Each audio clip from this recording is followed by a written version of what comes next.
ask some questions about the game, and we'll try to answer them. We brought out our very own Special K, Martin Kirstein. Give it up for Martin. Mr. Colin Johanson and Mr. Eric Flannum. And do you actually need me? You guys were doing great. Also, Colin was joking when he said that non-female might have beard options. Just read it out there. Right. Yeah, so like we did with Daniel and Kekai, we want to talk a little bit to the two guys because they're fairly important and they do a little bit of game design, right?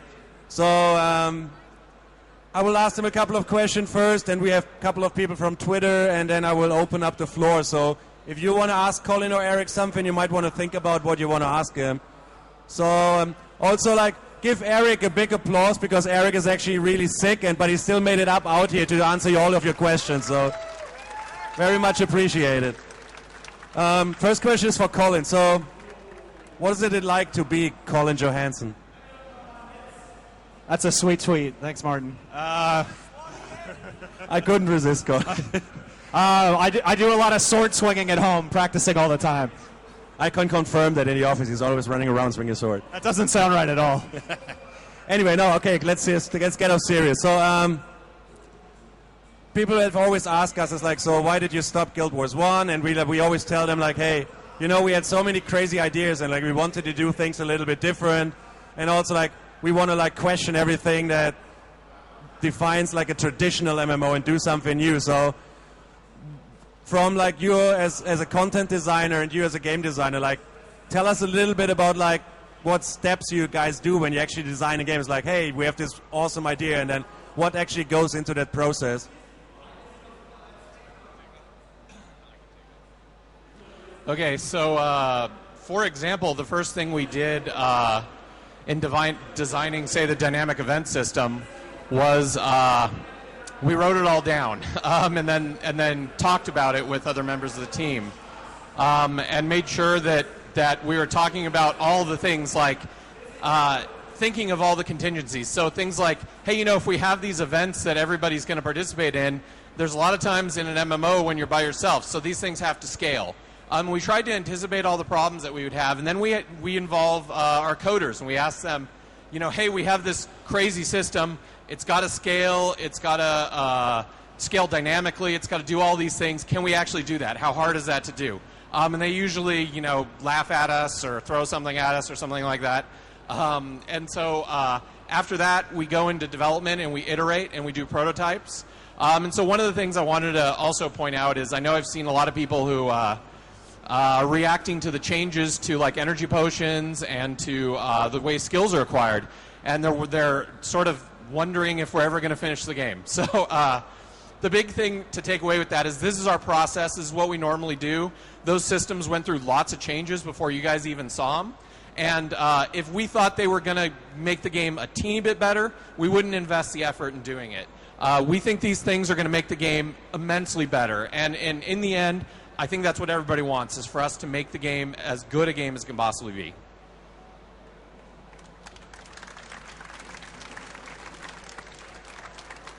So I said like Eric is lead game designer and you like lead content designer. There were in the art Q&A there were a lot of people who were interested, like, so what does artists actually do? So can you shed a little bit of light on the what is actually the difference between a game designer and a content designer? Sure, yeah. So basically this varies drastically company to company in the game industry. At ArenaNet, we have a setup that you'll find at some companies. At a lot of companies, there are just game designers. At ArenaNet in particular, our design department is really split into 3 different areas. We have a world design team who is responsible for basically doing, they do level layouts, they do level design, they lay out the maps before the environment art team comes in and deals with them. And that's to make sure that we get the flow through content correct, to make sure that we have the right paths and vistas and everything we need to have. Then we have the systems design team. And the systems design team is in charge of basically designing the skills that go into the game. They build the creatures that go into the game world, and they put together things like how skill systems work, how balance is going to work. And they do things like PvP, like the competitive PvP we've got here this weekend.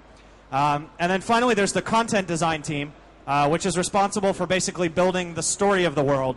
They build the personal story, the dynamic events, the dungeons, and the characters that flesh out the world, along with working with the writing team to build all of that. So at ArenaNet, those are the three major design departments. Everyone is a game designer, but they fill it in one of those three departments, except for Eric, who is the lead designer. So I think let's get to some questions that we've got from people on Twitter, or we'll get over here. So Bonsai Tree asks on Twitter, is there a minimum number of players for boss fights, or will they scale down to be doable for just 1, 2, or 3 people? So that the minimum number of players for boss fights varies greatly based on which boss fight it is.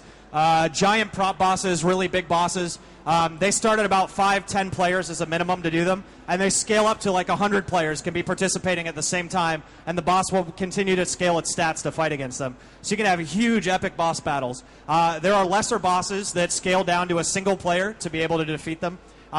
Events that take groups to do are usually marked as epic events, or elite events up in the corner to help tell you what's going on. Sergeant Boxy wants to know will there be special holiday items in Guild Wars 2 like we did in Guild Wars 1? So yeah, we haven't designed any of those things yet because we're concentrating on the initial release, but we fully expect Winter's Day and Mad King and all of those things will return in Guild Wars 2, and we'll be able to do them actually probably better than we ever were able to do them in Guild Wars 1, because we can totally make use of our event system and that sort of thing. So I think we're going to expect really, really awesome holiday events once Guild Wars 2 ships. I'm pretty sure there's a lot of people that will greatly cheer now to hear that. And final question from Twitter was, this is like an easy one, what do you still need to improve or do before launch of a beta version? Before launch of beta? Yeah. What do we need to improve before launch of beta? That's an interesting question. So really, we're just trying to refine all the systems that we have in the game. We're trying to get in some of the major things that you guys may not have seen yet. So there are obviously a lot of things we've shown at these demos, but there's a lot more content that we still need to build before we would try to get that process going. We're going to look at feedback of this weekend, and we're going to look at feedback from PAX in Seattle next weekend, and look at what comes out of that and what people are saying and what people think about the game, and that'll help us figure out where we stand and what stuff we still need to iterate on. But we're at the point right now where we have brought a ton of gameplay for Guild Wars 2.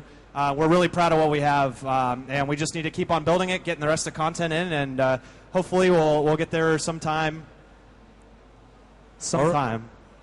When it's done. So, does anybody here in the audience have a question for one of the two guys? When can we finally expect some real PvP info? You can actually play PvP right here at the show at the ESL booth.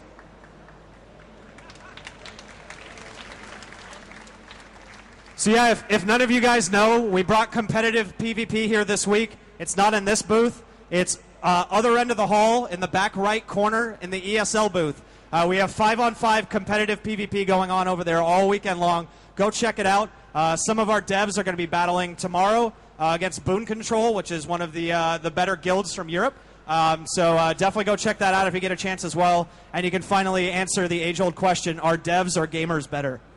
Well, today we won both games. That's right. The devs won today, but you never know tomorrow.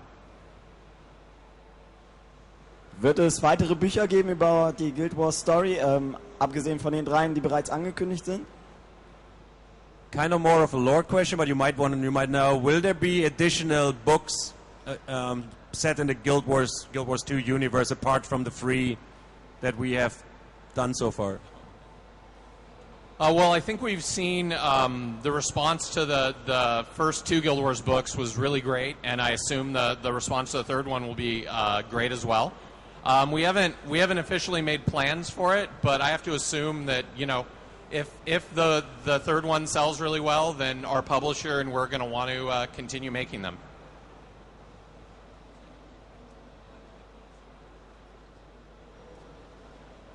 Yeah, I have a question.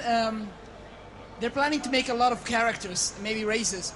Is it not going to be an issue with balancing the skills and balancing, issues in the game if there are a lot of characters to be built in the game? So basically it's about like with all the characters and races we have, if you expect to be running into balancing issues. So this is more a question for Isaiah, but I think I can answer it. So one of the things that we did when we were first designing the game is we really wanted to limit a lot of the things that we let go kind of uncontrolled in Guild Wars 1. So this is why you don't see secondary professions. It's why you're not going to see a lot of things that completely circumvent recharge timers and things like that. You know, it was really hard to balance Guild Wars 1 when a skill really couldn't cost too much energy, and it really couldn't have too long a recharge, because there was always a profession you could combo it with that could get around that. So so we've put sort of restrictions on ourselves of, you know, hey, we're not going to allow anything to like completely wipe recharge time.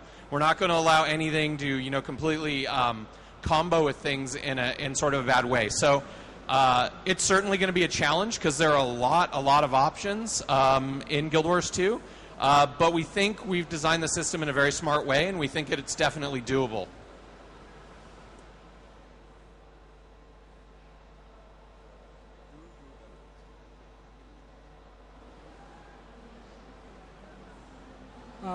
So in the boss fights, I noticed there was multiple aim points on the bosses. Can the player target each of these individually, and will targeting these have different effects?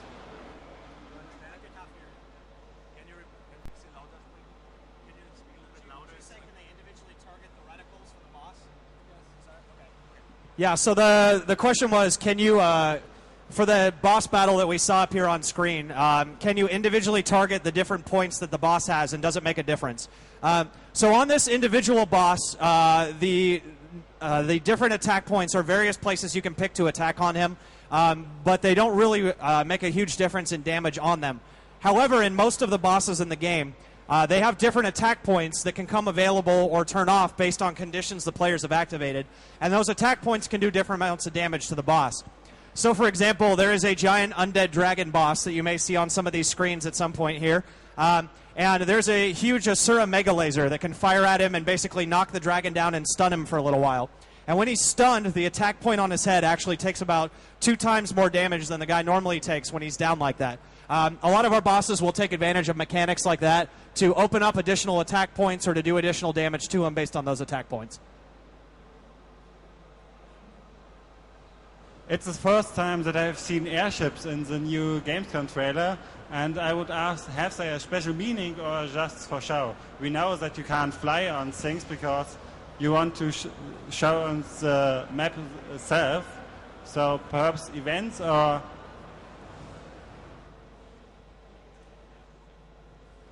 Okay, so the question was basically how much of a role are airships going to play? So we will not have individually like piloted airships, and we don't have airships for travel. But I can say that airships do play a very important role in certain encounters, and so they will. You will actually see airships play a role, particularly in certain situations in the personal story. Okay, actually, he had the same questions. There were some people in the middle. I think you, and then you. Will we see any consent that involves illusion magic?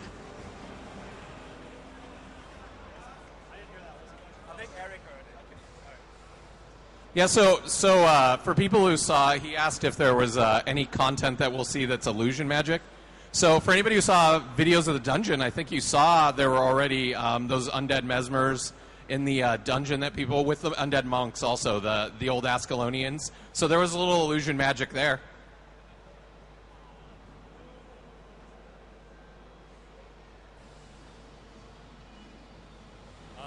I got actually 2 questions. What impact will be the social sympathy of the races you decide in your biography, and how do you explain that a human can walk into the Black Citadel?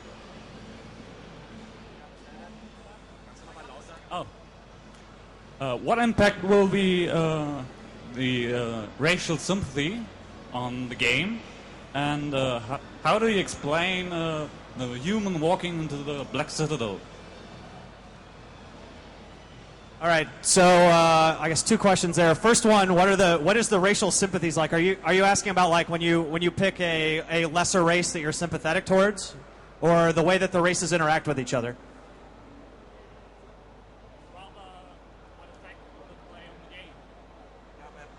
Wie die Rassen untereinander miteinander gehen oder wenn du dich für eine der geringeren Rassen entscheidest? When you pick one of the lesser races. Okay. Yeah, so one of the questions that you get asked, we talked about your biography earlier, and how when you create a character, you get to answer questions that drive the personal story of your character through the game. There are additional questions you get asked later as you play through the game that create new personal story options for you. For example, one of the questions you get asked that this gentleman is asking about is there a race that a lesser race in the game that you feel sympathy for, like the ogres or the Hylic or the Skrit or the Quaggin or the Grawl? And the choice you make in that question actually determines the personal story experiences that you have with that race. I'm not going to go into any more detail than that, but I will say that it does involve dealing with them and their role in the game world based on that choice that you make. And the second question was, what are humans doing in the Black Citadel? There are not very many of them there. There are very, very few. However, the Char have signed a ceasefire with the human nations, and they are not currently at war. So the Char still don't really like the humans very much. Humans don't really like the Char that much. But out of necessity of having to fight against the dragons and all the other dangers in the world, they've signed a somewhat unsteady truce to work together. So there are a few humans in Black Citadel. There are some members of the player organizations like the Vigil, the Derman Priory, and the Order of Whispers that are actually in the city actively recruiting there to try to get Char to join their organizations. There are a few humans who actually end up there, and try to live there, but they are few and far between. So we have time for like two more questions, like you, and then one from over there. It's like,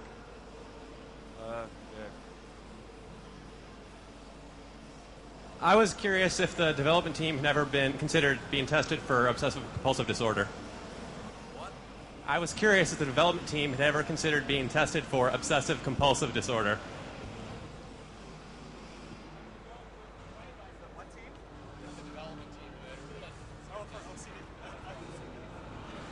We really love our games a lot. I could say that much. We play them way too much and work on them probably way too much. I think our significant others would say. But we just love what we do.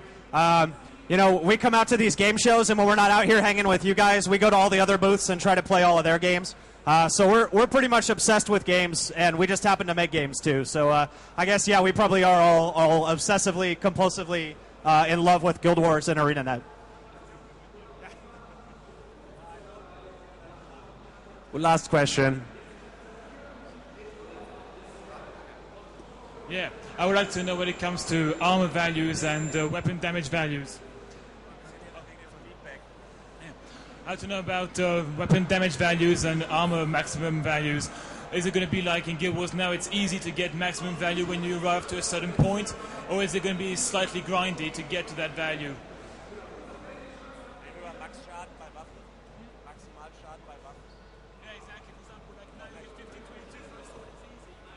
So it's about, in Guild Wars 1 it was very easy to get like a weapon with max damage stats. Will it be similar in Guild Wars 1, 2, or will it be different? So it'll be pretty similar in Guild Wars 2 as it was in Guild Wars 1. One of the big differences in Guild Wars 1, I think you could often find a max damage weapon even before you got to level 20. I think I found one in the Crystal Desert in my first playthrough. So since we've got a lot more levels, it's going to take you a little bit longer, but our philosophy is still that when you get to a level, it should be pretty easy to find that max damage weapon. And the other thing we don't want to do is force people to play a particular type of content in order to get max stat gear.